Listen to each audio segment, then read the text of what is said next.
साधना का पहला दिन पूरा हुआ। पहला दिन पूरा हुआ। अब काम करने के लिए 9 दिन और रह गए हैं। काम ही करना है। बहुत मेहनत करनी है, बहुत तप करना है, परिश्रम करना है, पुरुषार्थ करना है। इसीलिए ऐसे शिविर में शामिल होने के लिए आए, घर बार छोड़कर। कोई छुट्टी मनाने नहीं आए, पिकनिक करने नहीं आए, तपने के लिए आए। सुबह 4, साढ़े 4 बजे से रात को 9, साढ़े 9 बजे तक तपना ही तपना है। परिश्रम ही परिश्रम है। हर शाम को घंटे 1.5 घंटे धर्म चर्चा हुआ करेगी। ये धर्म चर्चा कोई बुद्धि विलास के लिए नहीं, कोई वाणी विलास के लिए नहीं। ये जो साधना करने आए हैं, इसे अच्छे प्रकार समझने के लिए।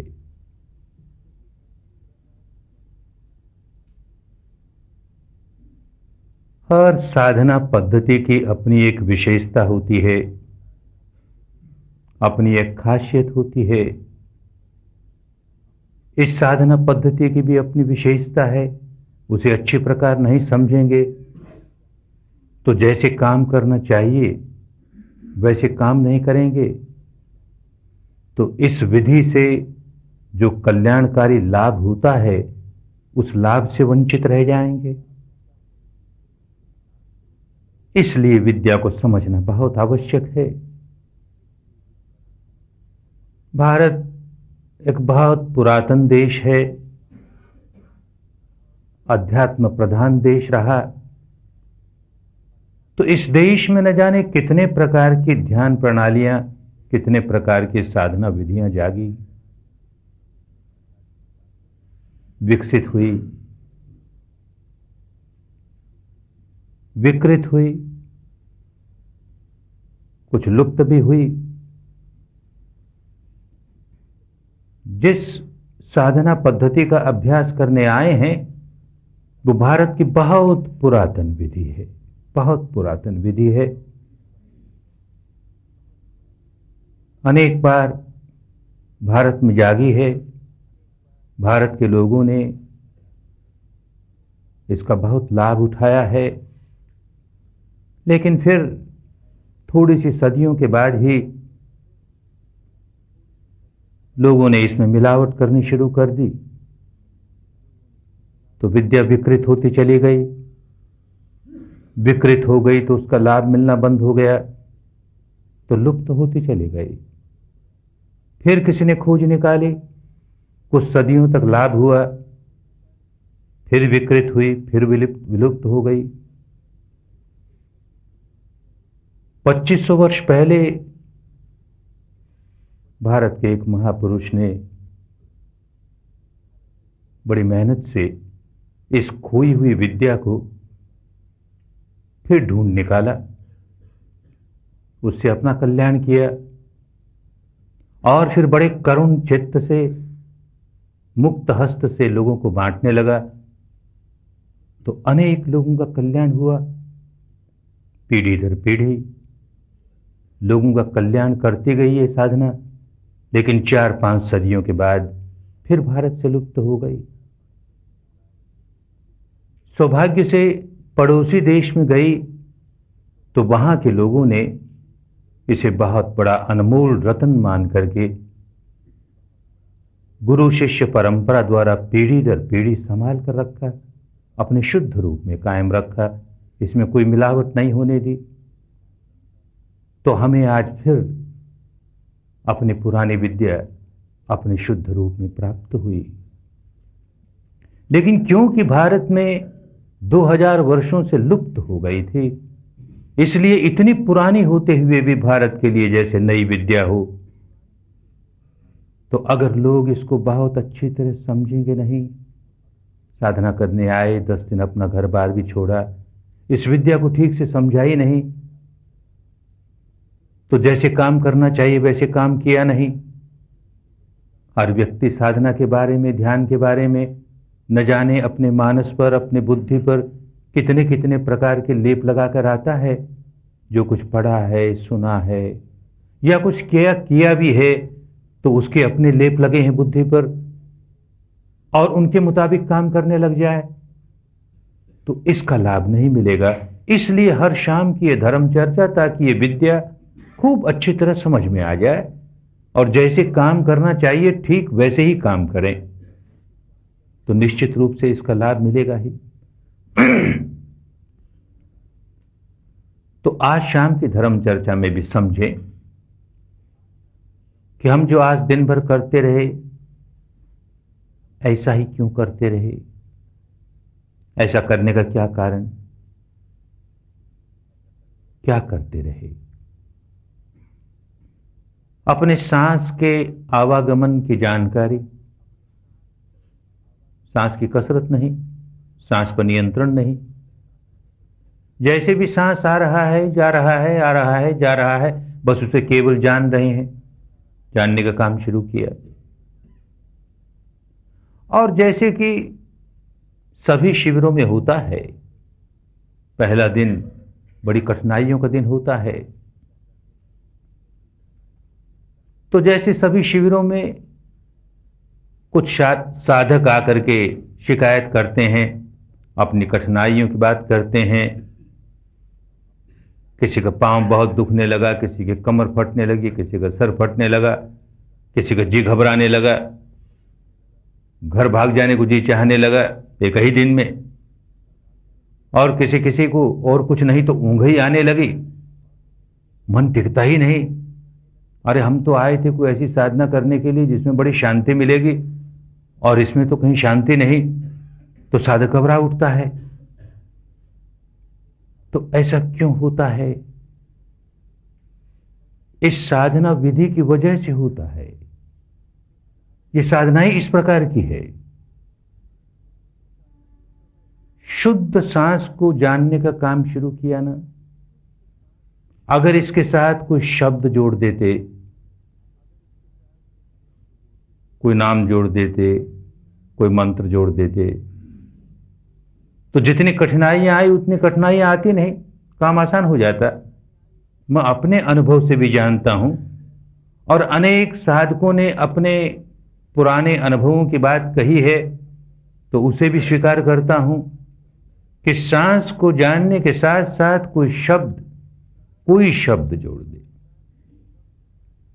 किसी का नाम जोड़ दे, किसी देवी का, देवता का, ईश्वर का, ब्रह्म का, अल्लाह मियाँ का, किसी संत का, किसी महापुरुष का, जिसमें भी श्रद्धा हो उसका नाम जोड़ दे, बार बार बार बार मन ही मन वो नाम दोहराता रहे, या कोई मंत्र मन ही मन दोहराता रहे और सांस भी जानता रहे, बड़ी जल्दी मन टिक जाएगा। ये जो इतनी कठिनाइयां आज हुई वो होंगी नहीं, होंगी तो बहुत मामूली होंगी, बहुत कम होंगी, ऐसा अपने अनुभव से जानता हूं। और एक बात कि इस सांस की जानकारी के साथ साथ कोई रूप, कोई आकृति, कोई शक्ल, किसी देवी की, देवता की, ईश्वर की, ब्रह्म की, अल्लाह मियाँ की, किसी संत की, किसी महापुरुष की, जिसमें श्रद्धा हो, उसके रूप की आकृति मन ही मन कल्पना करने लगे, सांस के साथ साथ वो कल्पना भी करते रहें, तो देखेंगे मन बड़ी जल्दी टिकने लगा, बड़ी जल्दी मन टिकने लगा, एकाग्र होने लगा, और ये जो कठिनाइयां आती हैं वो कठिनाइयां नहीं आई। ये दोनों बातें अपने अनुभव से जानते हुए भी और अनेकों के अनुभव को मानते हुए भी फिर भी कहते हैं कि ऐसा कर मत देना।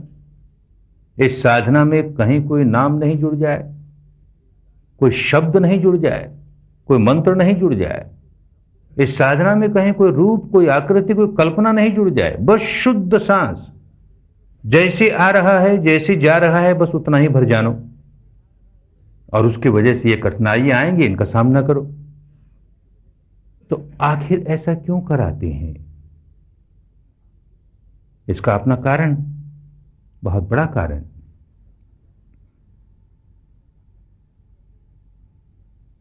इस कारण को समझने के पहले एक बात समझ लेनी चाहिए कि साधना कर क्यों रहे हैं, हमारी साधना का अंतिम लक्ष्य क्या है। अगर साधना का अंतिम लक्ष्य ये हो कि किसी भी प्रकार हमको अपने चित्त को एकाग्र कर लेना है, निर्विचार कर लेना है, निर्विकल्प कर लेना है, अगर हमारी साधना का यही अंतिम लक्ष्य हो, तब तो सचमुच इसके साथ कोई शब्द जोड़ ही देना चाहिए, कोई रूप, कोई आकृति जोड़ ही देनी चाहिए, ताकि जल्दी काम हो जाए। लेकिन नहीं, इस साधना का यह अंतिम लक्ष्य कदापि नहीं है।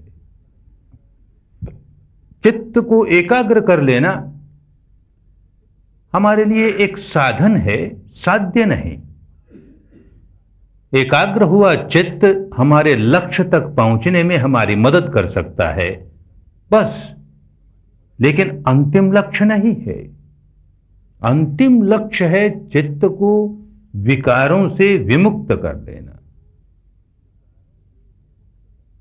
अब इसमें चित्त की एकाग्रता सहायक बनेगी, यह अलग बात हुई। लेकिन अगर चित्त विकारों से विमुक्त नहीं होता है और केवल एकाग्र हो जाता है, तो गलत रास्ते पड़ गए। किसी राग का आलंबन लेकर के भी चित्त को एकाग्र किया जा सकता है, किसी द्वेष का आलंबन लेकर के भी चित्त को एकाग्र किया जा सकता है, अन्य भी किसी प्रकार के विकार के सहारे चित्त को एकाग्र किया जा सकता है, लेकिन वो निर्मल तो नहीं हुआ। और निर्मल नहीं हुआ तो हमारा लक्ष्य पूरा नहीं हुआ। क्योंकि जब जब चित्त विकारों से विकृत होता है, कोई विकार मन में जगा ले, राग जगाएं कि द्वेष जगाएं कि ईर्ष्या जगाएं कि मात्सर्य जगाएं कि दौर्मनस्य जगाएं कि भय जगाएं कि वासना जगाएं, कोई विकार जगाएं, जैसे ही मन में विकार जागेगा व्याकुल हो ही जाएगा। ये कुदरत का अटूट नियम है, सब पर लागू होता है। कोई अपने भीतर विकार जगा ले, वही व्याकुल हो जाएगा। हिंदू हो तो व्याकुल हो जाएगा, मुस्लिम हो तो व्याकुल हो जाएगा, ईसाई हो कि बौद्ध हो कि जैन हो कि सिख हो कि पारसी हो, कोई फर्क नहीं पड़ता। कि भारतीय हो कि बर्मा हो कि अंग्रेज हो, कोई फर्क नहीं पड़ता। जो व्यक्ति अपने भीतर विकार जगाए वही व्याकुल हो जाए। और विकार दूर कर ले तो दुख दूर हो गया, व्याकुलता दूर हो गई। तो धर्म तो इसलिए होता है कि हम सुख शांति का जीवन जिए, अपने लिए भी सुख शांति, औरों के लिए भी सुख शांति, तब तो धर्म धर्म हुआ, अन्यथा धोखा हुआ। तो ये साधना हमें उन अवस्थाओं पर पहुंचाती है कि जहां चित्त दुखों से मुक्त हो जाता है, क्योंकि विकारों से मुक्त हो जाता है। और विकार जगाने की ऐसी आदत बना ली हमने, जीवन भर यही करते हैं। जरा सी अनचाही बात हो गई जीवन में कि झट भीतर गांठ बांध ली, तनाव पैदा कर लिया, विकार पैदा कर लिया और व्याकुल हो गए। कोई मनचाही बात नहीं हुई, उसमें कोई अड़चन आ गई कि फिर गांठ बांध ली, तनाव पैदा कर लिया, व्याकुल हो गए, विकार पैदा करने लगे। और भाई, ये अनचाही बातें तो जीवन भर होती ही रहती हैं। मनचाही कभी होती है और अधिकतर तो नहीं ही होती। एक मनचाही पूरी हो जाए तो दूसरी मनचाही अपना सिर उठाएगी, वो पूरी हो जाए तीसरी उठाएगी, तो कब तक मनचाही पूरी होती जाएगी। आखिर मनचाही में भी अड़चनें आएंगी ही, बाधाएं आएंगी ही, और हम व्याकुल बनेंगे। क्योंकि आदत ऐसी हो गई, स्वभाव ऐसा हो गया, विकार पैदा करो, गांठें बांधो, तनाव पैदा करो। तो सारा का सारा मानस हमारा इस कदर विकारों से विकृत हो गया, इस कदर गांठों से गांठ गंठीला हो गया, इस कदर तनाव से भर गया, और उसकी वजह से सारा का सारा शरीर का रेशा रेशा किस कदर तनाव से भर गया, गांठों से भर गया, जीवन में व्याकुलता ही व्याकुलता। और विकार पैदा करके जब व्याकुलता आती है तो उसे हम अपने तक सीमित नहीं रखते। जब जब अपने भीतर कोई विकार जगाता हूं, क्रोध जगाया और व्याकुल हुआ कि अब वो व्याकुलता लगा बांटने औरों को, दुखी हुआ कि दुख बांटने लगा दूंगा, वो सारे वातावरण को दुखी बना दूंगा, सारे वातावरण को व्याकुल बना दूंगा। उस समय जो मेरे संपर्क में आएगा वही व्याकुल हो जाएगा। न स्वयं सुख शांति से जीना आया, न लोगों को सुख शांति से जीना दिया, तो जीना नहीं आया, ना जीने की कला नहीं आई। ये साधना और कुछ नहीं, जीवन जीने की कला है। परलोक तो सुधरेगा ही, नितांत विमुक्त अवस्था तक तो पहुंचेंगे ही इस रास्ते, लेकिन पहले लोक तो सुधरे, आज का जीवन तो सुधरे। आज के जीवन में कोई फर्क ही नहीं आया और आशा करें जन्म मरण की मुक्ति से, तो निकम्मी बात हुई ना। अगर अभी हमें कुछ लाभ होने लगा तो आशा की जा सकती है कि भविष्य में भी लाभ होगा। आज क्या लाभ होता है? और सबसे बड़ा लाभ तो यही है कि हमारा मन विकारों से विमुक्त होता है कि नहीं होता है। अगर होता है तो सचमुच लाभ होता है। विकारों से विमुक्त किसी जादू से नहीं होता, किसी चमत्कार से नहीं होता। इसके लिए मेहनत करनी पड़ती है, बहुत प्रयत्न करना पड़ता है, बड़ा परिश्रम करना पड़ता है, अपने भीतर ही परिश्रम करना पड़ता है, क्योंकि विकार अपने भीतर जागते हैं, बाहर नहीं। घटना बाहर घटती है, कोई अनचाही घटना बाहर घट गई, कोई मनचाही घटना बाहर नहीं घट पाई, उसमें कोई अड़चन आ गई, तो घटना तो बाहर है, लेकिन विकार बाहर नहीं जागा, विकार तो भीतर जागा। और हमको तो विकारों से विमुक्त होना है, तो जिसको अपने विकारों से विमुक्त होना है वो बहिर्मुखी होकर के विकारों से विमुक्त नहीं हो सकता, उसे अंतर्मुखी होना होगा। जहां विकार जागते हैं वहां विकारों का जागना रोकना होगा।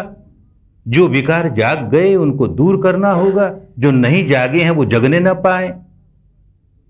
नई गांठें बंधने नहीं दें, और जो पुरानी बांध ली है उनको खोलना आ जाए।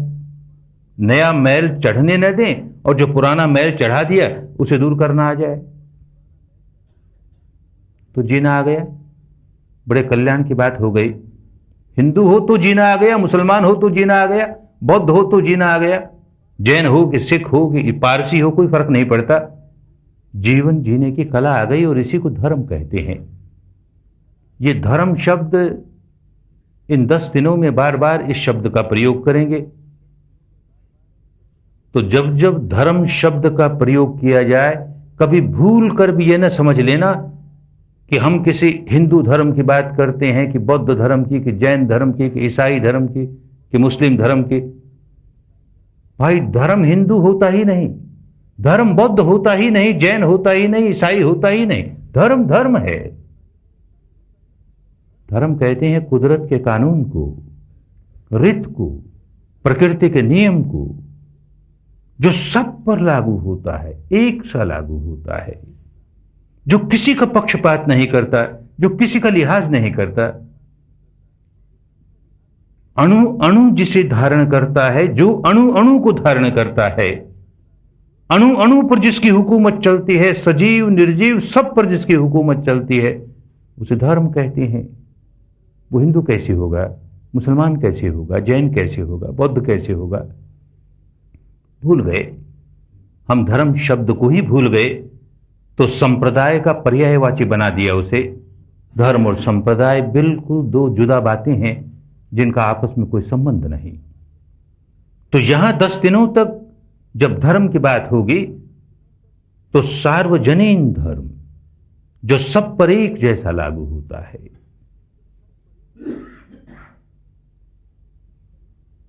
आग का स्वभाव है जलना और जलाना, तो भारत की पुरानी भाषा में कहते थे और आज भी कहते हैं, आग का धर्म है जलना और जलाना। बर्फ का स्वभाव है शीतल होना और शीतल करना, तो कहेंगे बर्फ का धर्म है शीतल होना शीतल करना। तो स्वभाव को, प्रकृति को, निसर्ग को, इसी को धर्म कहते थे और इसी को धर्म कहना चाहिए। मेरे भीतर क्रोध जागे तो क्रोध का स्वभाव है व्याकुल बनाना। अब वो क्रोध किसी हिंदू को जागे या मुसलमान को जागे तो क्या लेबल लगाएंगे उसको कि अब की ये क्रोध जागा, ये हिंदू का क्रोध है, ये मुसलमानी क्रोध है, ये बौद्ध क्रोध है, ये जैन क्रोध। अरे क्रोध क्रोध अब आई, और उस क्रोध की वजह से जो व्याकुलता आई उसको भी लेबल नहीं लगा सकते कि हिंदू व्याकुलता है, ये जैन व्याकुलता है, ये बौद्ध व्याकुलता है। अरे क्रोध जागा है तो व्याकुलता आएगी ही। क्रोध निकल जाए, विकार निकल जाए, मन निर्मल हो जाए, और निर्मल हुआ तो भीतर बड़ी शांति मालूम होगी, बड़ी सुख शांति मालूम होगी। तब क्या लेबल लगाएंगे? आपके सुख शांति आई वो हिंदुओं वाली आई, कि ये बौद्धों की आई, कि जैनियों की आई? अरे विकार निकला तो सुख शांति आएगी ही। तो धर्म सार्वजनीन होता है, किसी एक संप्रदाय का नहीं होता, किसी एक जाति का नहीं होता, किसी एक वर्ण का नहीं होता, किसी एक गोत्र का नहीं होता, सबका एक जैसा, जो सब पर एक जैसा लागू होता है उसको धर्म कहते हैं। उसी धर्म की बात करेंगे। उस धर्म को भली भांति अनुभूति के स्तर पर समझना है। कुदरत का कानून क्या कहता है और अपने आप को उस कानून के अनुसार ढालने लगे तो धर्मवान हो गए, तो दुखों से छुटकारा हो गया, सुख शांति का जीवन जीने लगे। अब कहे अपने आप को कोई हिंदू कहने वाला हिंदू कहे, मुसलमान कहने वाला मुसलमान कहे, जैन कहने वाला जैन कहे, बौद्ध कहने वाला बौद्ध कहे, क्या फर्क पड़ता है? धर्म के रास्ते चलने लगा। तो बस उस सार्वजनिक धर्म की बात करेंगे। ये सारा का सारा रास्ता जिस विद्या का अभ्यास करने आए हैं वो सारी की सारी विद्या सार्वजनीन धर्म की विद्या है। विकार कहां जागता है, कैसे जागता है, उसे कैसे रोका जा सकता है, उसे कैसे दूर किया जा सकता है, यह विद्या सबकी है और सबके लिए कल्याणकारिणी है। तो इस 3.5 हाथ की काया के भीतर इसकी खोज करनी है कि मेरे भीतर विकार कहां जागा, कैसे जागा। तो सत्य का दर्शन करने की साधना है। अपने भीतर क्या सच्चाई है, बाहर की सच्चाई पर हम 1000 अनुसंधान करें, 1000 खोज करें, उस पर 1000 बुद्धि लगाएं, तो भी हमारी समस्या का समाधान नहीं मिलेगा, क्योंकि समस्या हमारे भीतर है, बाहर नहीं। तो अपनी समस्या का सही समाधान ढूंढने के लिए हमको भीतर खोज करनी पड़ेगी, और भीतर भी किसी कल्पना की खोज नहीं। जो वास्तविकता है, जो यथार्थ है, जो सत्य है, और सत्य वो जो हमारी अनुभूति पर उतरता है, उसको स्वयं जानते हुए, तो सत्य दर्शन की साधना है, आत्मदर्शन की साधना है। आत्मदर्शन के माने अपने बारे में क्या सच्चाई है उसका दर्शन करना, उसकी जानकारी करनी। इस काम के लिए यह सांस बड़ा उपयोगी, बहुत बड़ा उपयोगी। इसके साथ कोई शब्द नहीं जोड़ने देते। इसका एक बहुत मोटा मोटा कारण तो ये कि जब भी कोई शब्द जोड़ेंगे, अधिकतर जितनी भी ध्यान प्रणालियां हैं उनमें कुछ शब्द जोड़ा जाता है, किसी देवी देवता, ईश्वर, ब्रह्म, कोई अल्लाह मियां, कोई परमात्मा, कोई महापुरुष, कोई संत। जिस किसी का नाम जोड़ा जाएगा वो किसी न किसी संप्रदाय से जुड़ा होगा। तो एक संप्रदाय वाला तो उस नाम को इस्तेमाल करेगा, दूसरा नहीं इस्तेमाल करेगा, तो सार्वजनीन इलाज नहीं हुआ। रोग हमारा सार्वजनीन है, सबको यही रोग है। विकार पैदा करते हैं, व्याकुल हो जाते हैं, विकार पैदा करते हैं, व्याकुल हो जाते हैं। तो इसका इलाज भी सार्वजनीन ही हो सकता है, सांप्रदायिक इलाज नहीं हो सकता। ऐसे ही किसी रूप का, आकृति का ध्यान करेंगे तो कोई ना कोई सांप्रदायिक रूप होगा, आकृति होगी, फिर सार्वजनीन बात नहीं होगी। ये तो बहुत मोटा मोटा कारण है, पर प्रमुख कारण यह है कि हम सांस का सहारा, शुद्ध सांस का सहारा इसलिए लेते हैं कि इसके सहारे हम अपने बारे में जो सच्चाई है उसकी खोज का काम शुरू कर देंगे और खोज करते करते अपने बारे में अंतिम सत्य जान जाएंगे। कुछ भी अनजाना नहीं रह जाएगा। ये सारा शरीर स्कंद जिसे मैं मेरा मेरा किए जा रहा हूं, इसके प्रति कितना गहरा तादात्म्य स्थापित कर लिया मैं मेरे का, और कितनी गहरी आसक्ति पैदा कर ली इसके प्रति, और परिणाम स्वरूप कितना व्याकुल हो गया, कितना तनाव से भर गया। आखिर ये शरीर स्कंद है क्या? ऐसे ही ये चित्त स्कंद, मैं मेरा कितना गहरा तादात्म्य स्थापित कर लिया, कितनी गहरी आसक्ति पैदा कर ली, और परिणाम स्वरूप कितना व्याकुल हो गया, कितना तनाव से भर गया। आखिर ये चित्त स्कंद है क्या? और इस शरीर और चित्त के परे की कोई सच्चाई है तो वो भी क्या है? पुस्तकें पढ़कर नहीं जान सकते, मान भले लो, जान नहीं सकते। प्रवचन सुनकर के जान नहीं सकते, मान भले लो। जानना होगा तो अनुभूति पर उतारना पड़ेगा। तो इस 3.5 हाथ की काया के भीतर ये सारा का सारा भौतिक शरीर क्या है, कैसा है, किस प्रकार काम कर रहा है, इसकी स्थूल से स्थूल सच्चाइयों से आरंभ करके सूक्ष्मतर सूक्ष्मतम सच्चाई तक जा पहुंचेंगे सांस के सहारे। ऐसे ही चित्त के बारे में स्थूल से स्थूल सच्चाई से शुरू करके सूक्ष्मतर सूक्ष्मतम तक जा पहुंचेंगे, और तब शरीर और चित्त इन दोनों का अतिक्रमण करके इसके परे की जो अवस्था है, अवस्था तो है ही। अनेक संतों ने, महापुरुषों ने, मुक्त पुरुषों ने उस अवस्था का साक्षात्कार किया है। आज भी लोग करते हैं। तो अवस्था तो है ही, लेकिन केवल श्रद्धा के मारे उसे स्वीकार करके रह जाएं तो क्या मिला, या बुद्धि के स्तर पर ही स्वीकार करके रह गए तो क्या मिला? उसका साक्षात्कार होना चाहिए, उसकी स्वयं अनुभूति होनी चाहिए। ये सारा का सारा रास्ता हमें शरीर और चित्त के सारे क्षेत्र का दिग्दर्शन कराएगा, उसके अंतिम सत्य तक पहुंचाएगा, और फिर उसका भी अतिक्रमण करके उसके आगे का जो परम सत्य है उसका भी दर्शन कराएगा। तो सांस के सहारे चलेंगे तो पहुंच जाएंगे अंतिम अवस्था पर। इसके साथ कोई रूप जोड़ देंगे, कोई आकृति जोड़ देंगे, कोई नाम जोड़ देंगे तो चित्त एकाग्र तो हो जाएगा, लेकिन अपने बारे में खोज करने का काम बंद हो गया। तो इस साधना का जो मार्ग था वो छूट गया, किसी अन्य मार्ग पर लग गए। इसलिए बहुत आवश्यक है कि शुद्ध सांस का सहारा रखें, इसके साथ और कोई शब्द नहीं जुड़ने दें, कोई रूप या आकृति नहीं जुड़ने दें। ये शरीर स्कंद क्या है, क्या जानते हैं इसके बारे में? कितना कम जानते हैं। ये शरीर के बाहरी अंग, बाहरी अवयव, हाथ है, पांव है, आंख है, जीभ है, ये कैसे काम करते हैं इसको जानते हैं। कैसे काम करते हैं? हमारी इच्छाओं के अनुसार काम करते हैं, हमारे हुक्म के ताबेदार हैं।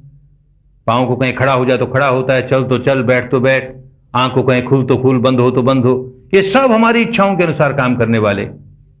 इनके बारे में तो अपनी अनुभूतियों के स्तर पर कुछ जानते हैं, लेकिन भीतर, इस शरीर के भीतर हृदय है, फेफड़े हैं, यकृत है, और न जाने क्या क्या अंग हैं, उनके बारे में क्या जानते हैं? और वो तो हमारे हुक्म के ताबेदार नहीं। हम जैसा कहें वैसे काम करते नहीं, हम कहें रुक जा तो रुकते नहीं, हम चाहे तेज हो जाओ तेज नहीं होते। वो तो अपने ही स्वभाव से काम किए जा रहे हैं। शरीर के भीतर के मोटे मोटे अंगों की क्या बात करें? सारा का सारा शरीर ऐसे नन्हे नन्हे जीव कोशों से बना हुआ, और उससे भी नन्हे नन्हे परमाणु कणों से बना हुआ, जिनमें प्रतिक्षण कोई ना कोई घटना घट रही है, कुछ हो रहा है। वो हमारे हुक्म के मुताबिक नहीं होता, हमारी इच्छाओं के मुताबिक नहीं होता, वो तो अपने स्वभाव से हुए जा रहा है। क्या जानते हैं उसके बारे में? कुछ भी तो नहीं जानते ना। पुस्तकें पढ़ी होंगी, प्रवचन सुने होंगे तो बुद्धि के स्तर पर स्वीकार कर रहे हैं, पर अनुभूति के स्तर पर जाना कुछ नहीं ना, जानना है। जब तक उसे पूरी तरह अपनी अनुभूतियों के स्तर पर नहीं जान लेंगे, तब तक ऊपर ऊपर से हजार कहते रहें, ये शरीर मैं नहीं, ये शरीर मेरा नहीं, ये शरीर मेरी आत्मा नहीं, पर वस्तुतः तो शरीर के प्रति गहरा तादात्म्य भाव, मैं मेरा, इतना गहरा तादात्म्य भाव बना ही रहेगा, टूटेगा नहीं, जब तक इसको अपनी अनुभूति से पूरी तरह नहीं जान लेंगे। सांस के सहारे सहारे सहारे इसे पूरी तरह जान लेंगे। जैसे नदी के इस तट पर रहने वाला व्यक्ति नदी के इस तट की सच्चाइयों को खूब जानता है, क्योंकि नदी के इस तट पर रहता है, अपनी अनुभूति से जानता है। कोई दूसरा व्यक्ति नदी को पार करके नदी के उस तट पर गया और वापस आकर के बड़ी प्रशंसा की उसकी कि नदी का वो पार तो ऐसा सुहावना है, ऐसा सुहावना है।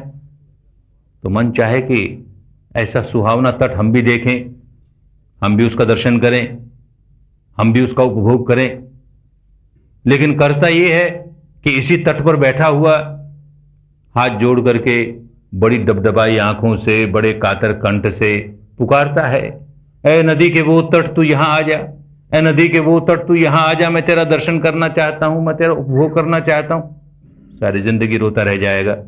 नदी का वो तट यहां आने वाला नहीं है।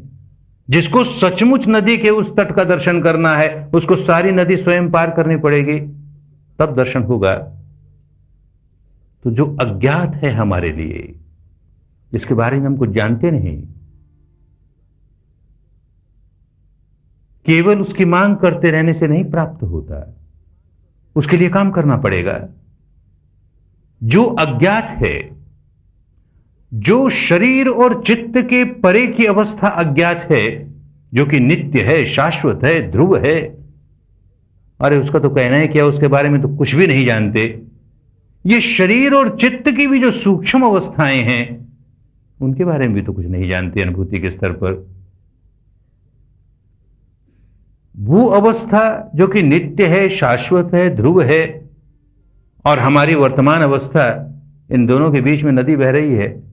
ये राग की नदी, ये द्वेष की नदी, ये मोह की नदी, ये विकारों की नदी, ये नदी भी बहती रहे और हम उस अवस्था का, जो कि उस पार की अवस्था है, उसका दर्शन भी कर लें, होने वाली बात नहीं। पार करनी पड़ेगी ये नदी। नदी को पार करने के लिए कोई पुल चाहिए, जो नदी के इस तट को नदी के उस तट से जोड़ दे। सांस इस पुल का काम करेगा। इसके सहारे सहारे सहारे हम वो सारे क्षेत्र जो हमारे लिए अज्ञात हैं, उन क्षेत्रों की ओर बढ़ते चले जाएंगे। जो अज्ञात है वो ज्ञात होता चला जाएगा, जो अज्ञात है वो अज्ञात होता चला जाएगा। तो पहले शरीर और चित्त के बारे में जो बातें अज्ञात हैं, जिनके बारे में हम नहीं जानते, कुछ अनुभूति से नहीं जानते, उनको जानने में ये सांस बहुत सहारा देगा, बहुत सहारा देगा। कदम कदम आगे बढ़ते जाएंगे। शरीर के बारे में भी हमेशा काम शुरू करेंगे तो स्थूल स्थूल सच्चाई से काम शुरू करेंगे, आगे बढ़ेंगे तो उससे सूक्ष्म सच्चाई जो अब तक नहीं जानते थे उसे जानने लगेंगे, और आगे बढ़ेंगे उससे अधिक सूक्ष्म सच्चाई। आज दिन भर काम किया तो सांस आ रहा है, जा रहा है, नया नया काम करने वाला सूक्ष्म सांस को नहीं जानता तो कहते हैं अच्छा बाबा स्थूल सांस ले लो, 2 4 5 जरा जोर से सांस ले लो। इसी से काम शुरू किया, करते करते करते सूक्ष्म सांस को भी थोड़ा जानने लगे। फिर ये भी जानने लगे कि सांस कौन सी नासिका में से गुजरता है, बाईं में से कि दाईं में से कि दोनों में से। बस जानना ही है केवल।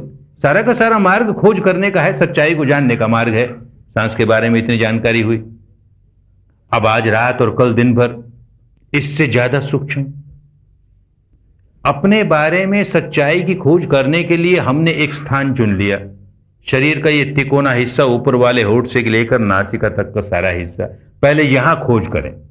इतनी दूर में खोज करते करते करते फिर सारे शरीर की खोज शुरू कर देंगे।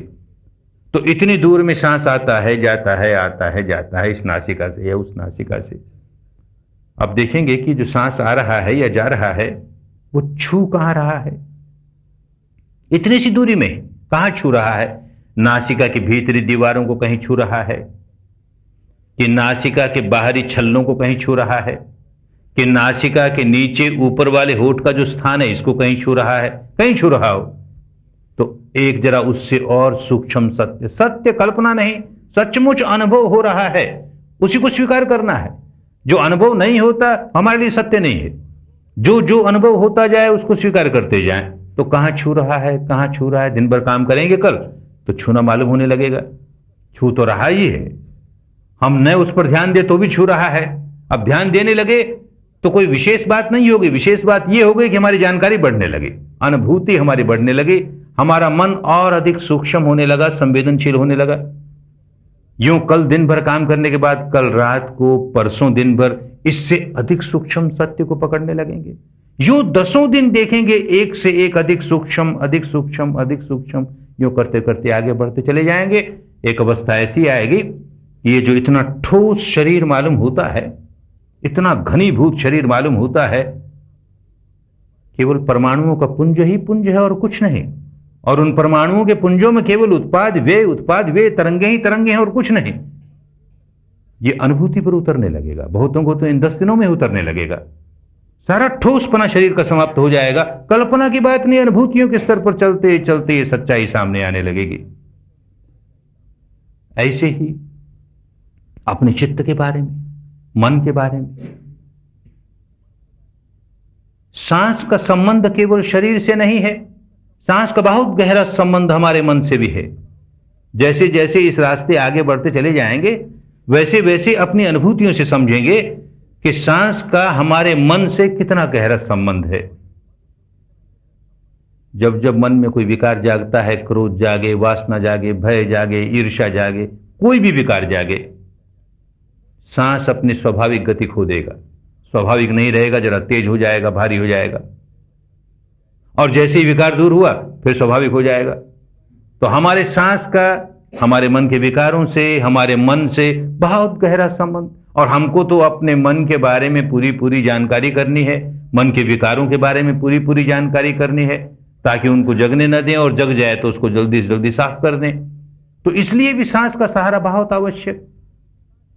आज भी सांस का काम करते करते मन के बारे में कई बातें सामने आने लगी। किसी को नहीं कहा था कि अपने मन का भी दर्शन करो, दर्शन तो सांस का ही करने के लिए कहा। लेकिन दिन भर काम किया तो एक बात सबके ध्यान में आई, अरे मेरा मन कितना चंचल है रे। अब तक तो सुनते ही थे मन बड़ा चंचल है, बड़ा चपल है।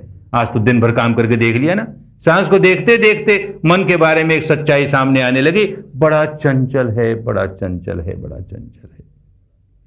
और एक सच्चाई सामने आई, चंचल तो है, जब देखो तब भाग जाता है, एक सांस भी नहीं पूरा होता कि भाग जाता है। तो भाई कहां भाग जाता है ये? जहां जहां भागा, आज दिन भर में किसी साधक का मन जहां जहां भागा, अगर उसके नोट्स लेता जाए तो ले ही ना पाए। नोट्स लेने भी नहीं देते, लेकिन कोई लेना भी चाहे तो ले ही ना पाए, इतनी जगह भागा। तो क्या हिसाब रखेगा, क्या लेखा जोखा रखेगा? पर फिर भी बड़ा ध्यान देंगे तो पता लगेगा 2 ही क्षेत्र में भागा और कहीं नहीं भागा। उसके लिए भागने को 2 ही क्षेत्र हैं। एक क्षेत्र तो भूतकाल का, पुरानी याद आई, किसी को कुछ याद आया, किसी को कुछ याद आया, अब लगा उसमें रमण करने, लोट पलोट लगाता है। और एक बार ये बात याद आई, दूसरी बार और कोई बात याद आई, पर कुछ याद आ रहा है, कोई पुरानी बात मन में याद आई कि उसी में लोट पलोट लगाने लगा, तो भूतकाल में रमण करने लगा। एक क्षेत्र उसके लिए खेलने का। और या फिर भविष्य में रमण करने लगा। कोई पुरानी बात याद आई, उस व्यक्ति ने हमारा अपमान कर दिया, उस समय तो हमसे जवाब देते नहीं बना, अब क्या करके देखे तो ईंटा का जवाब पत्थर से यूं दूंगा, ये करूंगा। अब वो उसकी बात याद आते आते भविष्य में छलांग लगा दी, यूं करूंगा, यूं करूंगा, यूं करूंगा। अब भविष्य में चक्कर लगाने लगा। फिर कोई पुरानी बात याद आ गई, फिर भूतकाल में चक्कर लगाने लगा, फिर भविष्य की छलांग लगाई, फिर भविष्य में।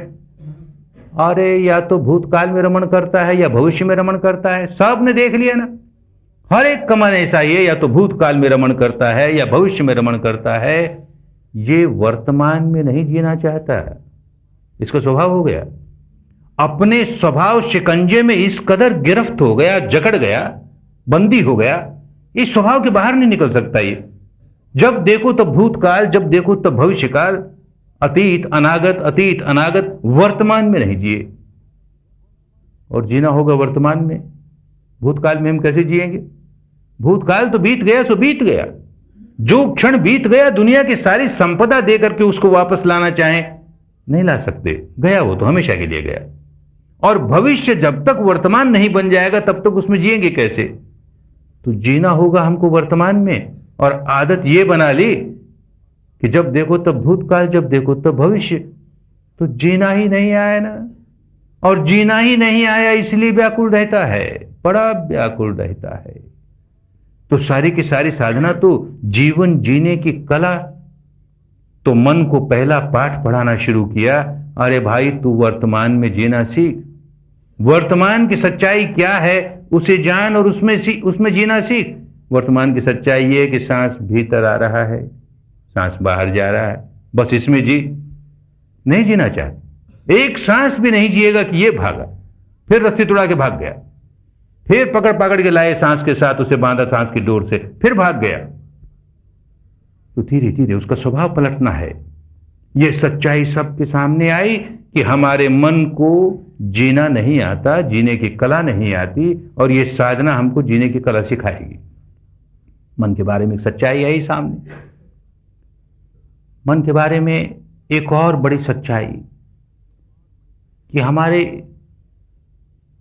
मन का इस समय कैसा स्वभाव, निर्मल मन लिए चल रहे हैं कि मैला मन लिए चल रहे हैं, अपने मन की क्वालिटी कैसी है। देखा होगा, ना देखा हो तो अब ध्यान देंगे तो सांस का काम करते करते ही बहुत साफ मालूम होने लगेगा। कभी कभी तो ऐसी अवस्था आई भी होगी और आएगी भी कि मन में कोई एक विचार उठा, अब भूतकाल का उठा कि भविष्य का उठा, पर कोई विचार उठा, वो बात पूरी भी नहीं हो पाई, एक वाक्य भी नहीं पूरा होने पाया कि कोई दूसरा विचार उठ गया। वो भी एक वाक्य नहीं पूरा होने पाया कि कोई तीसरा उठ गया। और जिनका परस्पर कोई संबंध नहीं, कोई सिर पैर का भी संबंध नहीं, कोई तारतम्य नहीं, कोई श्रृंखला नहीं, भिन्न भिन्न विचार मन में उठे जा रहे हैं। तो कैसी पागलों की सी अवस्था है कि हमारे विचारों में कोई तारतम्य ही नहीं, कोई श्रृंखला ही नहीं, कोई सिलसिला ही नहीं। सचमुच पागलों की सी बात है। और किसको पागल कहते हैं दुनिया में? जिस व्यक्ति के चिंतन में कोई सिलसिला नहीं हो, दुनियादारी की भाषा में उसको पागल कहते हैं। एक उदाहरण से समझें कि कोई पागल आदमी 4 दिन का भूखा, उसे देखकर हमारे मन में करुणा जागी, हमने थाली परोस के भोजन उसके सामने रख दिया, बड़ा खुश हुआ, भूखा तो है ही, बैठ गया, और भोजन का एक कोर तोड़ता है, अपने मुंह तक एक कोर भी नहीं पहुंचा, इतने में तो विचारों की श्रृंखला टूट गई। कोर विचार आने लगा मन में, हम तो गुसल खाने में आए हैं नहाने के लिए, और नहाना है तो लगा कपड़े उतारने, और ये जो कोर तोड़ा है रोटी का, ये साबुन की टिकिया है, अब लगा रगड़ने अपने शरीर में। वो काम पूरा हुआ कि नहीं कि दूसरा ही विचार शुरू हो गया। और ये जो आदमी आया है ना, ये मेरा दुश्मन है, ये मुझको मारने को आया है, इसके पहले कि ये मारे मैं इसको मार दूं, तो कैसे मार दूं? ये हथगोले हैं, इनसे मार दूं। उठा उठा के सारी रोटियां फेंक दी, भूखा का भूखा रह गया। ऐसे आदमी को पागल कहते हैं ना। तो सब देखेंगे अपने मन को कैसा पागल मन लिए फिर रहे हैं कि एक बात से दूसरी बात का जरा सा तालमेल नहीं, कोई सिलसिला नहीं, ऐसी बातें मन में उठी जा रही हैं। तो पागल ही है ना। कैसा पागलपन का मन लिए चल रहे हैं। कभी कभी ये भी देखेंगे कि किसी एक बात का लंबे अरसे तक सिलसिला चल रहा है, एक ही बात का, तो दुनियादारी की भाषा में कहें पागल नहीं है। इस साधना के मार्ग में और आगे बढ़ेंगे, अपने भीतर की सच्चाई का और अनुसंधान करेंगे तो पता लगेगा ये जो सिलसिला चल रहा है एक बात का, ये भी कम पागलपन नहीं है। लेकिन अभी तो यही माने दुनियादारी की भाषा से कि एक किसी बात का सिलसिला चल रहा है तो पागल नहीं है। तब क्या हालत है हमारी? तो जो सिलसिला चल रहा है वो भूतकाल का होगा या भविष्य का होगा, किसी का भी हो, पर एक सिलसिला चल रहा है देर तक। तो उसमें क्या होता है? फिर उसमें भी दो ही तरह की बात आएगी। चाहे पुरानी याद हो तो भी दो ही तरह की होगी, या तो प्रिय होगी या अप्रिय होगी। कोई याद ऐसी आई जो बड़ी प्यारी लगी, कोई याद ऐसी आई जो बड़ी बुरी लगी। ऐसे ही भविष्य की भी कोई चिंतन चला तो प्रिय होगा या अप्रिय होगा। कोई कल्पना करेंगे, कामना करेंगे, ऐसा हो जाए, बड़ा प्रिय लगा। अरे नहीं, कहीं ऐसा ना हो जाए, बड़ा अप्रिय लगा। तो चाहे वो भूतकाल में रमण करता है चाहे भविष्य में रमण करता है, दो ही तरह के विचार चले, या तो प्रिय या अप्रिय। और जब जब मन में प्रिय विचार चलता है, चाहे भूत का हो चाहे भविष्य का हो, बड़ा सुखद लगता है। और जब जब मन में अप्रिय विचार चलता है, बड़ा दुखद लगता है। और जब जब सुखद लगता है तो एक प्रतिक्रिया भीतर ही भीतर होने लगती है। अच्छा लगा, सुखद लगा तो और चाहिए, ऐसा तो और चाहिए, ऐसा तो बार बार हो।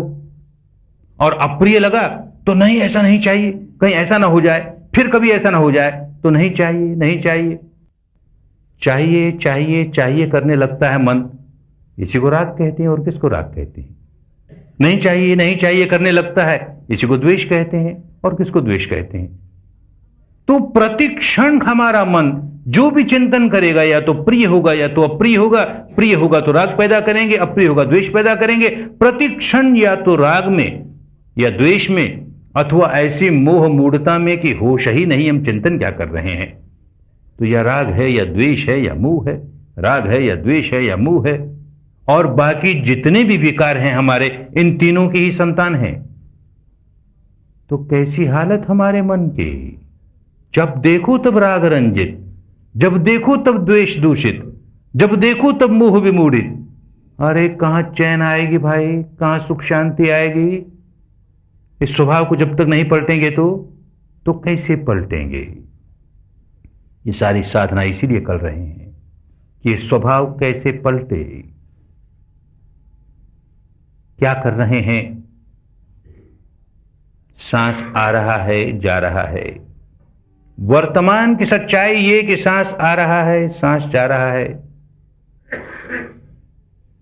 जितनी देर भी मन इस सच्चाई के साथ है, उतनी देर केवल एकाग्र ही नहीं है, उतनी देर उसने निर्मल होने का काम शुरू कर दिया। ये सारा का सारा मार्ग इस प्रकार का है कि इसमें चित्त की एकाग्रता हमारे लिए निर्मलता लाने में सहायक बन सकती है, लेकिन अंतिम लक्ष्य नहीं है। तो चित्त की एकाग्रता का भी काम अगर करेंगे तो वो भी चित्त को निर्मल करने वाला होना चाहिए, अन्यथा चित्त की एकाग्रता भी निकम्मी, हमारे काम की नहीं। तो ये जो सांस को देखने का काम शुरू किया है, इसमें केवल चित्त की एकाग्रता का ही काम नहीं है, चित्त की निर्मलता का भी काम है। कैसे है इसे समझें। सांस आ रहा है, जा रहा है। दिन भर काम करते रहे, उसमें बहुत थोड़े से क्षण ऐसे आए होंगे जबकि सचमुच केवल सांस को ही जान रहे हो। भूतकाल से अपने को बिल्कुल काट दिया, भविष्य से अपने को बिल्कुल काट दिया। केवल वर्तमान की सच्चाई की सांस आ रहा है या जा रहा है। पर जो थोड़े से भी क्षण ऐसे आए, बड़े कल्याण के क्षण हुए। जिस क्षण हमारा चित्त इस वर्तमान की सच्चाई के साथ है, सांस आ रहा है कि जा रहा है, उस समय राग नहीं है, उसमें द्वेष नहीं है, मोह मूढ़ता नहीं है, सच्चाई के साथ है। सांस आ रहा है, भले स्थूल सच्चाई है पर सच्चाई है। सांस आ रहा है, सांस जा रहा है। और आ रहा है तो उसके प्रति राग नहीं पैदा करते। जब ये जानते हैं कि सांस आ रहा है तो कहां करने लगते हैं, और सांस चाहिए रे, और सांस चाहिए रे। अरे तो अपने आप आ ही रहा है, हमारे चाहने की क्या जरूरत है। और जब जा रहा हो तो सांस जल्दी चला जाए, हमको नहीं अच्छा लगता। कौन द्वेष करता है? जा रहा है, आ रहा है, उसका स्वभाव है। हम केवल देख रहे हैं, हम केवल जान रहे हैं। तो न राग है, न द्वेष है, न मोह है। भले एक नन्हा सा क्षण ही ऐसा प्राप्त हुआ कि जिसमें राग नहीं है, जिसमें द्वेष नहीं है, जिसमें मोह नहीं है, बड़ा कल्याणकारी क्षण प्राप्त हुआ। किसी नाम के सहारे चित्त एकाग्र कर लेना अलग बात बिल्कुल, लेकिन सच्चाई के सहारे, बिना राग के, बिना द्वेष के चित्त को एक क्षण के लिए भी एकाग्र करना, इसने बड़ा काम करना शुरू कर दिया। उस एक क्षण के चित्त की निर्मलता हमारे भीतर जो हमने मैल इकट्ठा कर रखा है, न जाने कितने जन्मों से इकट्ठा कर रखा है। कोई कोई भाई अनेक जन्मों को नहीं मानते, नहीं माने, इस जन्म में भी तो कम मैल नहीं इकट्ठा किया। तो भीतर जो मैल इकट्ठा कर रखा है, एक क्षण की निर्मलता जैसे ही उस मैल को छूती है तो बहुत बड़ा विस्फोट होता है। धन और ऋण मिले, पॉजिटिव और नेगेटिव मिले आपस में, तो इतना बड़ा रिएक्शन हुआ। तो भीतर का मैल फूटता है बाहर, जैसे एक ज्वालामुखी फूट पड़ा। और भीतर का मैल जब फूटता है ऊपर, तो शरीर पर ही प्रकट होगा। मन और शरीर का इतना गहरा संबंध है, इन्हें अलग कर नहीं सकते हम। दोनों एक दूसरे को प्रभावित करते रहते हैं। तो मन का विकार जैसे फूट कर बाहर आया, तो शरीर पर कहीं पीड़ा होनी शुरू हो गई, कहीं दर्द होना शुरू हुआ, कहीं भारीपन आया, कहीं तनाव आया, कहीं व्याकुलता आई, तो इस साधना की वजह से आई। साधना इसी प्रकार की है। ये साधना अपने मन की गहराइयों में दबे हुए विकारों को बाहर निकालने की साधना है। तो भाई इन कठिनाइयों में से गुजरना ही पड़ेगा। फोड़े को काटेंगे तो पीप ही बाहर आएगी, गुलाब जल कहां से आएगा? और वो पीप आएगी तो हमारे कल्याण के लिए आएगी। पीप आई, निकल गई, छुटकारा हो गया, हमारा पीड़ा से छुटकारा हो गया। लेकिन वो फोड़े को काटने का काम, पीप निकालने का काम प्रिय नहीं होता, अप्रिय होता है, लेकिन आवश्यक होता है। उसके बिना बात बनती नहीं। ये सारी की सारी साधना अपने मन के ऑपरेशन करने की साधना है। अभी तो काम शुरू किया है, अभी ऑपरेशन शुरू हो गया। 10 दिनों तक या 9 दिनों तक ऑपरेशन चलता ही जाएगा, चलता ही जाएगा। गहरे गहरे विकार भीतर से उनकी उदीर्णा होती जाएगी, निर्जरा होती जाएगी, क्षय होता जाएगा, उनसे मुक्ति होती जाएगी, तो छुटकारा होता जाएगा, दुखों से छुटकारा होता चला जाएगा। सारा काम खुद करना पड़ेगा, कोई दूसरा नहीं कर सकता। दूसरा मार्गदर्शन दे सकता है, अपना ऑपरेशन स्वयं करना होगा। इसीलिए कहते हैं बहुत मेहनत का काम है, बहुत परिश्रम का काम है, बहुत पुरुषार्थ का काम है। और इसीलिए लोगों को बांध लेते हैं कि किसी तरह का और कोई व्यवधान, कोई बाधा नहीं हो, इसी काम में लगे रहें। अभी जो 9 दिन बचे हैं उनका अधिक से अधिक लाभ तब हो जबकि हर साधक अपना बहुत गहरा ऑपरेशन कर ले, और जो जो ग्रंथियां भीतर बांध रखी हैं, भय की बांध रखी हैं, कि वासना की बांध रखी है, कि क्रोध की बांध रखी है, कि भय की बांध रखी है, वो फूट फूट के निकले और निकल जाए, छुटकारा हो जाए। तो जितना गहरा ऑपरेशन होगा उतनी गहराइयों से विकार निकल के बाहर चले जाएंगे, छुटकारा हो जाएगा। तो बड़ी गंभीरता से काम करना पड़ेगा। तो 2-4 बातें ऐसी हैं कि उनको ध्यान में रखनी होगी, जिससे काम भी अच्छा हो, उसमें सफलता भी मिले, और बीच में कोई बाधा भी नहीं आ जाए, कोई हानि भी ना हो जाए। बड़ा नाजुक काम शुरू किया है। मन के ऑपरेशन का काम सचमुच बड़ा नाजुक काम होता है। जब शरीर का ऑपरेशन होता है तो भी जो सर्जन है वो बड़ा सजग रहता है कि कहीं हानि ना हो जाए मेरे रोगी की। तो ये मन का ऑपरेशन है, उससे भी ज्यादा खतरनाक है। तो बड़ी समझदारी के साथ काम करना पड़ेगा। जब कहीं शरीर का ऑपरेशन होता है तब तो हमको सूंघनी सुंघा दी जाती है, अनस्थेशिया में हम बेहोश हैं, और खुद ऑपरेशन करते नहीं, कोई और ऑपरेशन करता, हमें पता ही नहीं लगता। और भाई ये मन का ऑपरेशन तो ऐसा है कि इसमें कोई अनस्थेशिया नहीं, कोई सूंघनी वूंघनी नहीं, और दूसरा कोई ऑपरेशन करेगा नहीं, खुद ही ऑपरेशन करना पड़ेगा। तो जो जो कठिनाइयां ऑपरेशन में आती हैं वो सब की सब सामना करनी पड़ेगी उन सब का। तो उसके लिए तैयारियां अभी से करनी होगी। तो एक तो मन को बड़ा मजबूत, मन ही मन का ऑपरेशन करता है और कोई नहीं, तो मन को बड़ा मजबूत बनाना पड़ेगा कि मुझे अपना ऑपरेशन करना है। तो मेरा मनोबल खूब दृढ़ होना चाहिए, खूब अच्छी तरह यह समझ करके काम शुरू करना चाहिए कि भाई इन 9-10 दिनों तक जब तक ऑपरेशन चलेगा 1000 तरह की अप्रिय बातें आएंगी, अप्रिय अनुभूतियां आएंगी, मैं उनसे घबराऊंगा नहीं, क्योंकि ऑपरेशन तो आखिर अप्रिय होता ही है। मैं उनसे नहीं घबराने वाला। काम शुरू करते ही सब तो नहीं, लेकिन कुछ साधक जिनका मनोबल बहुत कमजोर होता है, तो जैसे आज ऑपरेशन शुरू हुआ तो कल ही दूसरे दिन किसी किसी में घबराहट छूटती है जोर से, मैं कहां फंस गया, अरे भाग जाऊं, मैंने तो समझा था कि न जाने साधना में क्या आनंद आएगा, क्या आएगा, और यहां तो मुसीबतें ही मुसीबतें, किसके कहने में आ गया, तो भागो यहां से। और चौथे दिन फिर और गहरा ऑपरेशन, जब विपश्यना देंगे तो और गहरा ऑपरेशन होगा, और उसका परिणाम 5वें दिन, 6ठे दिन। तो अब हजारों साधकों का अनुभव देखते हैं, इतने शिविर लगे हैं, तो दूसरा दिन और 6ठा दिन कुछ एक साधकों को भागने का दिन होता है, जी करता भाग जाए, छुट्टी मिलेगी नहीं, किसी को भी भागने की छुट्टी नहीं मिलेगी। 1000 सिर पटक ले, कोई छुट्टी नहीं देगा, कैसे दे भाई छुट्टी कोई। अस्पताल में भी जब शरीर का ऑपरेशन होता है और किसी सर्जन से रोगी कहे कि आधा ऑपरेशन तो हो गया, अब छोड़िए, बाकी फिर कराएंगे, कभी हम जाते हैं, तो कौन सर्जन जाने देगा? नहीं जाने देगा ना। तो ये तो मन का ऑपरेशन उससे भी ज्यादा खतरनाक, तो कौन छुट्टी देगा? तो मांगना नहीं, कभी भूल करके भी छुट्टी नहीं मांगना, छुट्टी मिलेगी नहीं। इसीलिए आने के पहले हर एक आदमी से खूब हिला हिला के पूछ लेते हैं, रहोगे ना भाई, 10 दिन रहोगे ना तो आना, नहीं तो मत आना, क्योंकि ऑपरेशन चलेगा और बीच में भागना चाहोगे तो हानि हो जाएगी। तो अभी से मन को मजबूत करना कि चाहे जितनी कठिनाइयां है, मैं शिविर छोड़कर जाने वाला नहीं। और फिर मन को मजबूत करने की और 2-4 बातें। एक तो ये कि ध्यान के समय मैं ध्यान ही करूंगा और कुछ नहीं। खाना पीना, घूमना फिरना, नहाना धोना, ये सारा काम ध्यान के समय नहीं। सुबह 4:30 से 6:30 बजे तक, फिर 8 से 11 बजे तक, फिर 1 से 5 बजे तक, फिर शाम को 6 से 7 बजे तक, फिर प्रवचन के बाद जो समय रहता है 9 बजे तक, उसमें केवल ध्यान और कुछ नहीं। ऐसा मन को मजबूत करना पड़ेगा कि उस समय और कोई प्रवृत्ति नहीं होगी। बाकी जो कुछ भी काम करने हैं वो छुट्टी के समय करेंगे, ध्यान के समय नहीं। और मन को मजबूत करके एक दृढ़ निश्चय ये करना है कि दिन में 3 बार, चाहे जो कुछ हो जाए, 1-1 घंटे हमें यहां इस हॉल में बैठना ही है। सुबह 8 से 9, दोपहर को 2:30 से 3:30 और शाम को 6 से 7। सुबह 8 बजने में 1 मिनट बाकी रहे तभी आ जाएं हॉल में। कहीं ऐसा ना हो कि 1 मिनट के बाद आवें। ये मनोबल की बात है, मन को मजबूत करने की बात है। चाहे जो कुछ हो जाए, हम 8 बजते ही इस हॉल में रहेंगे ही, और 9 बजने के 1 मिनट पहले भी बाहर नहीं निकलेंगे, चाहे जो कुछ हो जाए। ऐसे मन को मजबूत करेंगे तो 3 बार 1-1 घंटे इस हॉल में, यहां बैठ करके भले पांव बदल सकते हैं, आसन बदल सकते हैं, वो सारी छूट है। आगे जाकर के 3-4-5 दिन के बाद तो बिना ही आसन बदले बैठ पाओगे, लेकिन अभी ऐसी आवश्यकता नहीं। आसन बदल सकते हैं लेकिन रहेंगे हॉल में ही। ऐसे मन को मजबूत करना होगा।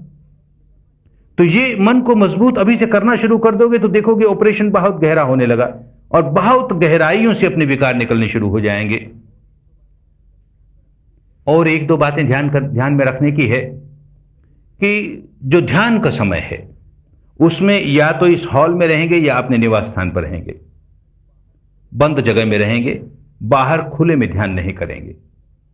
खुले में ध्यान आगे जाकर के जब बहुत पक जाएंगे तो चाहे जहां ध्यान करें, लेकिन अब जबकि नया नया काम है तो खुले में ध्यान करना अच्छा नहीं होता।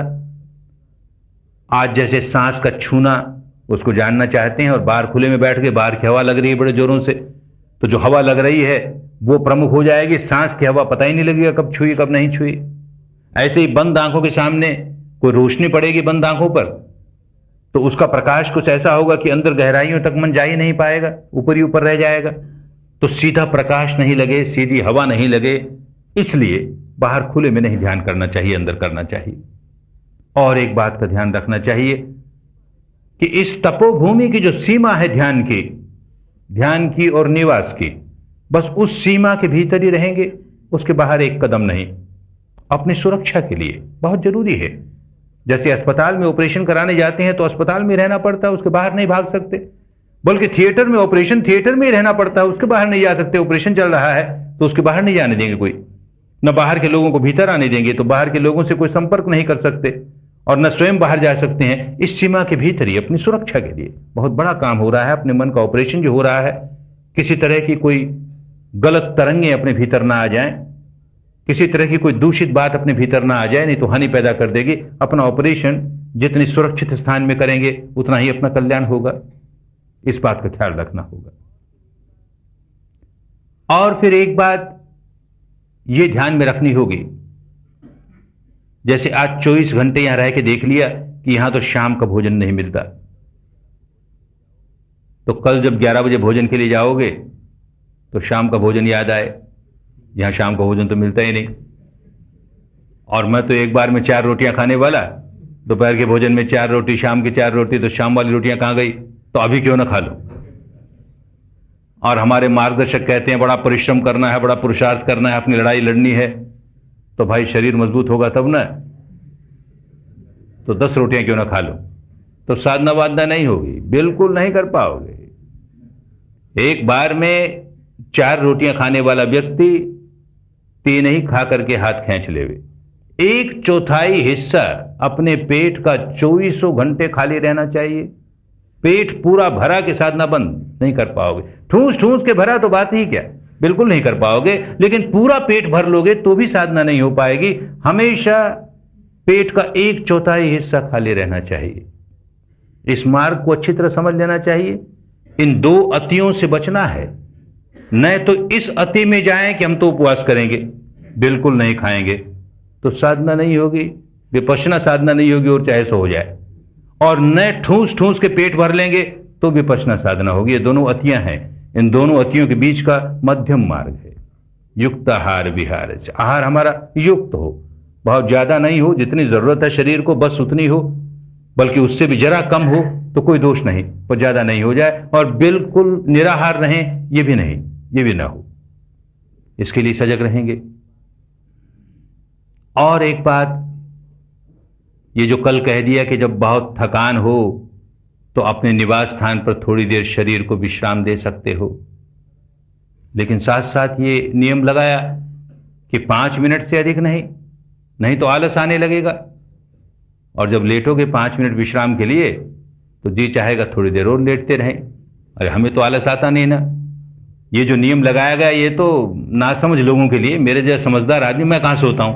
हर आदमी अपने आप को बड़ा समझदार समझता है, बाकियों को नासमझ समझता है। तो मैं तो बड़ा समझदार, मुझको कहां नींद आती है? देखो 10 मिनट हो गई नहीं नींद आती ना, 15 हो गई, 20 हो गई, आध घंटा हुआ तो ये खुर्राटे भरने लगा, भरने ही लगेगा। और अभी तक तो ऐसी व्यवस्था हुई नहीं कि हर व्यक्ति को अलग अलग निवास स्थान होना तो यही चाहिए। अच्छा, जो आदर्श वैज्ञानिक ढंग का साधना केंद्र होता है उसमें हर व्यक्ति अलग अलग रहता है। लेकिन अब यहां तो किसी डॉर्मेट्री में एक कमरे में 2 भी हैं, 4 भी हैं, 5 भी हैं, 7 भी हैं, और एक ने खुर्राटा भरना शुरू किया तो खरबूजे को देख के खरबूजा रंग पकड़ने लगा। दूसरे के मन में भी आया कि हम भी जरा लेटें, तो सारा का सारा कमरा खुर्राटे से भर गया, सारी डॉर्मेट्री खुर्राटे से भर गई, तो सारा का सारा ध्यान केंद्र खुर्राटे से भर गया। अरे आए थे यहां पर सतत सजग रहने के लिए, प्रतिक्षण सजग, प्रतिक्षण सजग। बहुत बड़ा दुश्मन सिर पर सवार हो गया। इस दुश्मन को सिर पर नहीं सवार होने दे। एक और बड़ा दुश्मन है, और हम भारतीयों का विशेष दुश्मन है। हम भारतीयों का एक रोग है, राष्ट्रीय रोग है, बतरस का रोग है। बात करने को बहुत जी चाहता है, बहुत बात करते हैं, बहुत बात करते हैं, और यहां तो 9 दिन मौन रहना पड़ता है। कुछ लोग तो हमें ये शिकायत करते हैं कि आपके यहां शिविर में हम इसलिए नहीं आ सकते, आप तो वहां मौन कर रखोगे 9 दिन। हम मौन रह नहीं सकते। बात करने की बहुत बड़ी बीमारी, और बात करें तो साधना होती नहीं। ये साधना तो बिल्कुल नहीं होती, और किसी प्रकार की हो जाए तो हो जाए, बिल्कुल नहीं होगी। मौन बहुत आवश्यक है।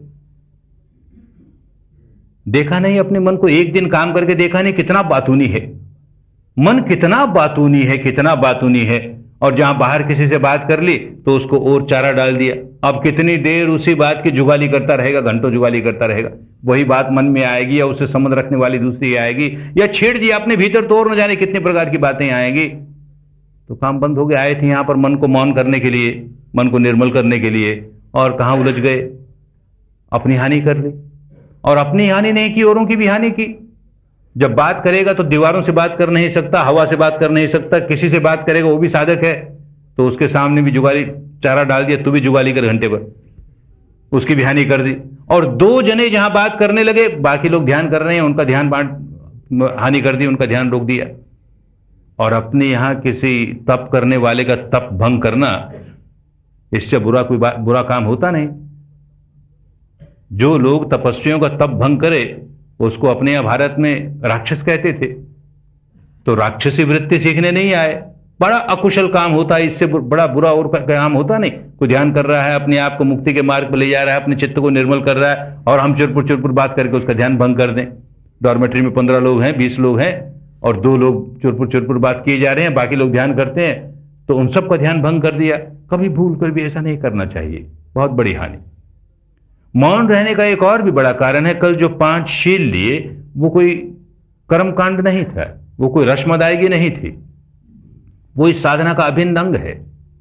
ये पांचों के पांचों शील यहां रहते हुए इस वातावरण की वजह से और दिन भर व्यस्त रहने की वजह से पांचों शीलों का आसानी से पालन कर सकता है।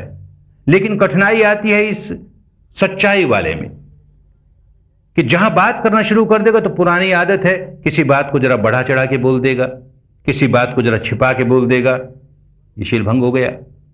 और जहां ये शील भंग हो गया, नींव हिल गई, आगे की साधना ठीक होगी नहीं। पांचों शीलों में से कोई सा शील तोड़ दे कि नींव हिल जाएगी, फिर काम नहीं कर पाओगे ठीक से। इसलिए भी मौन होना बहुत आवश्यक है। अपने मार्गदर्शक से, इन सहायक आचार्यों से या व्यवस्था वालों से भी कोई बहुत आवश्यक बात करनी हो तो कर सकते हैं। तो साधना संबंधी ही बात हो, निरर्थक बात नहीं। और वो बात करते हुए बहुत सजग रहें, बहुत आवश्यक है ना तो ही करें, नहीं तो नहीं। और करते वक्त भी बहुत सजग रहें, कोई प्रश्न भी पूछा जाए तो कहीं मैं बढ़ा चढ़ा के जवाब तो नहीं दे रहा, कहीं मैं छुपा के जवाब तो नहीं दे रहा, तो कहीं मेरा शील तो नहीं भंग हो रहा, यूं बड़े सजग रहना होगा। तो जहां तक हो सके परस्पर तो बिल्कुल मौन रहेंगे, साधकों के साथ तो बिल्कुल मौन, लेकिन जहां बोलने की छूट भी है वहां बहुत सजग रहेंगे, कम से कम बोलेंगे। और मौन सिर्फ वाणी का ही नहीं है। भारत की एक बहुत पुरानी और बड़ी अच्छी परंपरा थी कि आर्य मौन कहते थे उसे। आर्य मौन का मतलब केवल वाणी का ही मौन नहीं, शरीर का भी मौन, मन का भी मौन, तब मुक्त अवस्था पर पहुंचता है। तो यहां तो जब कोई व्यक्ति कहता है कि आज मेरा मौन व्रत है, तो वाणी से तो मौन व्रत कर लिया, और अब लिख लिख के बात करता है, पढ़ पढ़ के बात करता है, संकेतों से बात करता है, सिर हिला हिला के बात करता है।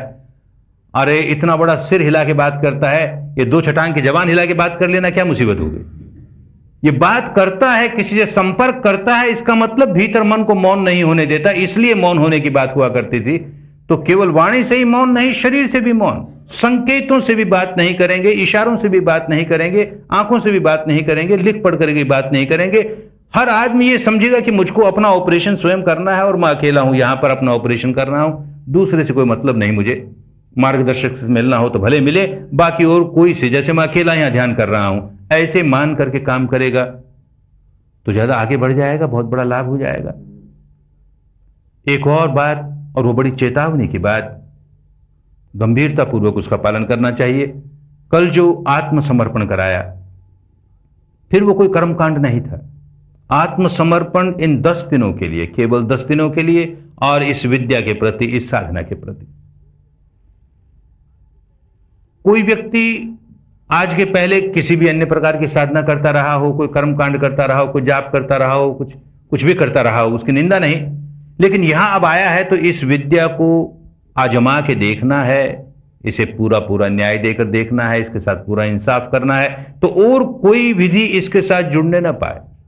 10 दिनों तक जितना बताया जाए उतना ही काम करे, और जैसे बताया जाए वैसे ही काम करे, इसमें अपनी ओर से कुछ जोड़े तोड़े नहीं, बिल्कुल नहीं। तो केवल ऐसा ही नहीं होगा कि इससे कुछ लाभ नहीं मिलेगा, खतरा हो जाएगा।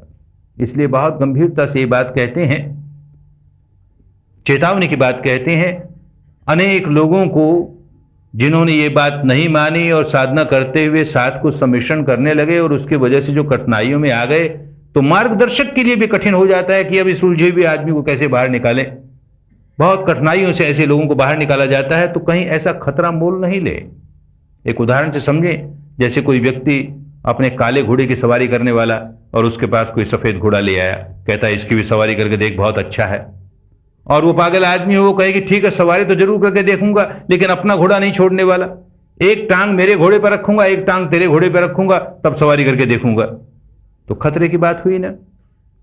एक आदमी अपनी किश्ती में यात्रा करने वाला कोई दूसरी किश्ती ले आया, कहता ये देखो ये ज्यादा अच्छी है, तेज चलने वाली है, आरामदेह है, इसको बैठ के देखो। तो कहता जरूर देखूंगा, लेकिन अपनी नहीं छोड़ने वाला, एक टांग मेरी में एक टांग तेरी में। तो और बड़े खतरे की बात हुई ना।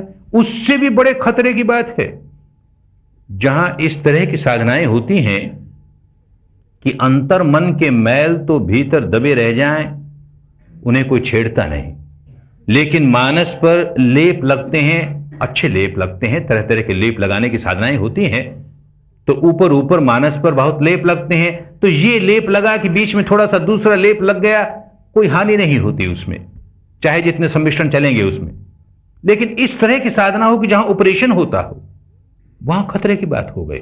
वहां कोई भी इस तरह की बात जो कि इस साधना के विपरीत हो, उसका सम्मिश्रण कर दिया तो एकदम उलझ जाओगे, इतने उलझ जाओगे, निकलना मुश्किल हो जाएगा। अनजाने में ऐसा कुछ होने लगा तो घबराना भी नहीं चाहिए। जैसे किसी को नाम जपने की आदत हो और सांस को देखते देखते देखते कोई नाम चल पड़ा, तो जैसे ही होश आया मुस्कुराए, अरे नहीं भाई इस मार्ग में नाम की जरूरत नहीं, छोड़ दिया। फिर केवल सांस देखने लगे, फिर चल पड़ा, फिर उसे अलग किया, तो कहीं खतरा नहीं आएगा। ऐसे होते होते अपने आप अलग हो जाएगा। पर जानबूझ के जोड़ेंगे, थोड़ा सा ये भी कर लें, थोड़ा सा वो भी कर लें, थोड़ा सा ये भी कर लें, थोड़ा सा वो भी कर लें, तो बड़े खतरे की बात हो जाएगी। तो कोई जोखिम का काम करना नहीं चाहिए। इतने गंभीर काम में किसी तरह की भी जोखिम नहीं लेनी चाहिए। इन 10 दिनों तक जितना बताया जाए बिल्कुल उतना ही करें, जैसे बताया जाए ठीक वैसे ही करें, अपनी ओर से इसमें कुछ तोड़े तोड़े नहीं। 9 दिन बचे हैं, बड़े काम के दिन हैं।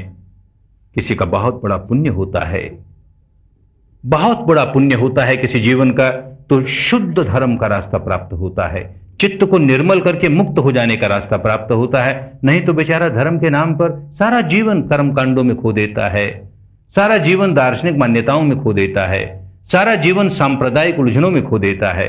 उसे पता ही नहीं धर्म क्या है, तो चलेगा कैसे रास्ते पर, मिलता ही नहीं, रास्ता नहीं मिलता बेचारे को। तो बहुत बड़ा भाग्य किसी का होता है तो धर्म का रास्ता मिलता है, शुद्ध धर्म का रास्ता मिलता है। तो किसी पुण्य से धर्म के रास्ते पर आ गए तो ये जो 9 दिन बचे हैं इनको कहीं प्रमाद में नहीं खो दें, आलस में नहीं खो दें, तंद्रा में नहीं खो दें, बातचीत में नहीं खो दें, वाद विवाद में नहीं खो दें। एक एक क्षण बड़ा अनमोल है, एक एक क्षण बड़ा अनमोल है। बड़ी गंभीरता से उसका उपयोग करें और अपना मंगल साधें, अपना कल्याण साधें, अपनी स्वस्थ मुक्ति साधें। धर्म के रास्ते जो चलता है उसका मंगल ही होता है, उसका कल्याण ही होता है, उसकी स्वस्थ मुक्ति ही होती है। जो जो धर्म के रास्ते चलने के लिए आए वो सभी अपने विकारों से मुक्त हों और सही माने में अपना मंगल साध लें, सही माने में अपना कल्याण साध लें, सही माने में अपनी स्वस्थ मुक्ति साध लें, स्वस्थ मुक्ति साध लें।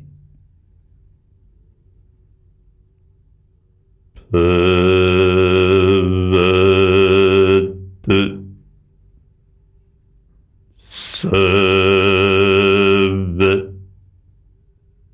मंगलं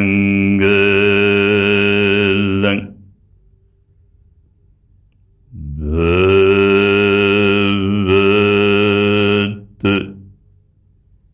सर्व मंगलं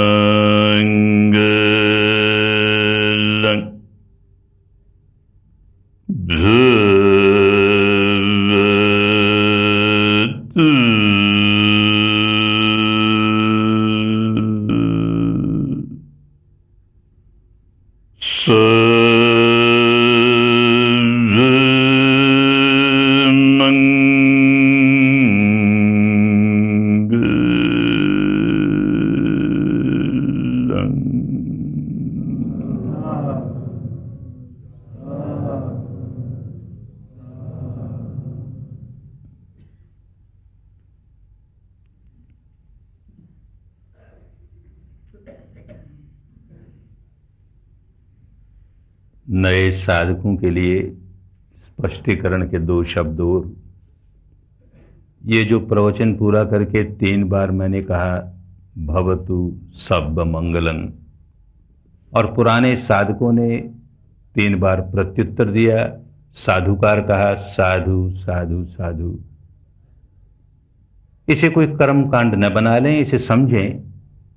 भारत की एक बहुत पुरानी परंपरा और बड़ी स्वस्थ परंपरा थी,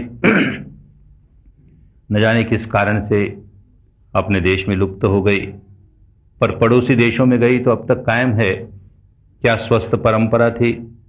कोई व्यक्ति अपने शरीर से, अपनी वाणी से, अपने मन से कोई भी ऐसा काम करे जिसमें अनेक लोगों का भला समाया हुआ हो, तो वो काम पूरा करके बड़े मोद भरे चित्त से, प्रसन्नता भरे चित्त से वो इस बात की घोषणा किया करता था कि मेरे इस कार्य से सबका मंगल हो, सबका मंगल हो, सबका मंगल हो। और यही उन दिनों की भाषा में भवतु सब्ब मंगलम, भवतु सब्ब मंगलम। तो जो सुनने वाले हुआ करते थे उस मोद में उसका साथ देते थे, उसको उन दिनों की भाषा में कहते थे अनुमोदन करते थे। वो भी मोद भरे चित्त से साथ देकर कहते थे कि सचमुच हम भी चाहते हैं सबका मंगल हो, आपने बहुत अच्छा कहा, बहुत भला कहा। तो साधु साधु साधु ऐसे अपने चित्त में मोद जगाकर अगर साधु साधु साधु कह सके तो कहें, अन्यथा इसे कोई रूढ़ी न बना लें, कोई कर्मकांड न बना लें। अब 5 मिनट के लिए विश्राम करें, फिर थोड़ी देर फिर ध्यान करेंगे। 5 मिनट विश्राम।